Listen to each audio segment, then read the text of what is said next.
Joining me now is Chairman of the House Committee on Small Business, Congressman Roger Williams, Republican from Texas. Good morning.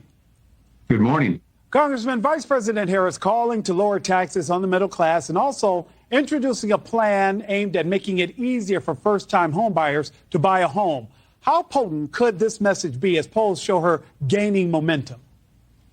Well, when she talks about lowering taxes, and I haven't seen her plan she's going to unveil today, but when she talks about lowering taxes, that's the first we've ever heard of that, because her whole plan is based on taxing people, putting more tax money in the coffers and taking more tax dollars out of Main Street America. So it's going to be interesting, really, who she talks about cutting taxes and if she really means it.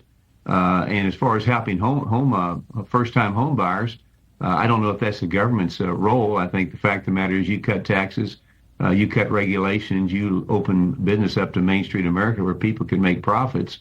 That in itself will begin to create people where they can buy their first home. And it's natural. It's not driven by the government. It's driven by the economy, driven by small business and the people. And that's the way it ought to be. So I don't know if she really knows what she's talking about. We'll see come noon, as you said, to see what her plan really is and how she's going to pay for it. And Congressman Williams, even if those things are an issue that you believe should be attacked, do you believe that Mr. Trump can focus on those issues? Because part of the criticism has been that his message has not been consistent with the tax on Ms. Harris and those policies. The focus more on policy and less on going after her for personal reasons. But the former president has been rejecting that advice, saying he'll go after Harris personally since she's doing the same to him. Is Mr. Trump's current strategy working?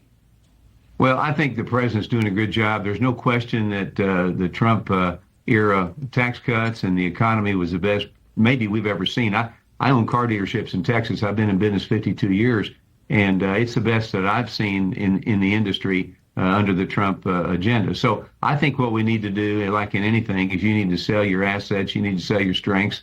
He's got plenty of that. I think he is doing. I think he began to do it more and show people what it was like. And a simple question: are you better off today than you were under his administration? And I think everybody knows the answer much better under Trump administration. But look, you always do better when you're selling what you stand for than what the other person may stand for. And I think he's doing a good job, and I think he'll do a better job. People will begin to see what he's talking about, will understand the policy, and I think it'll mean victory for the president in November. And Congressman Williams, explain to us why polls have tightened, and in some instances, particularly in some of these swing states, Ms. Harris seems to be pulling ahead. Well, you know, everybody can take a poll, and you remember nobody thought he'd win in 2016. So I think you have to be aware of it, not afraid of these polls. I think you stick with the message. We have the message: lower taxes, less government, cut spending, defending borders, opening up Main Street, cutting regulations. That's the message. That's a total winner. So I think that when you see these polls, I mean, she got a bump because of the agenda, how she got where she is right now.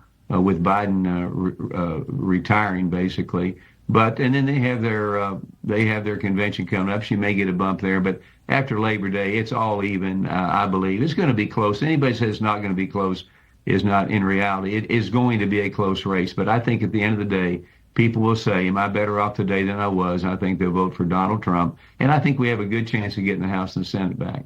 Congressman Roger Williams, thank you so much for joining us this morning. Thank you.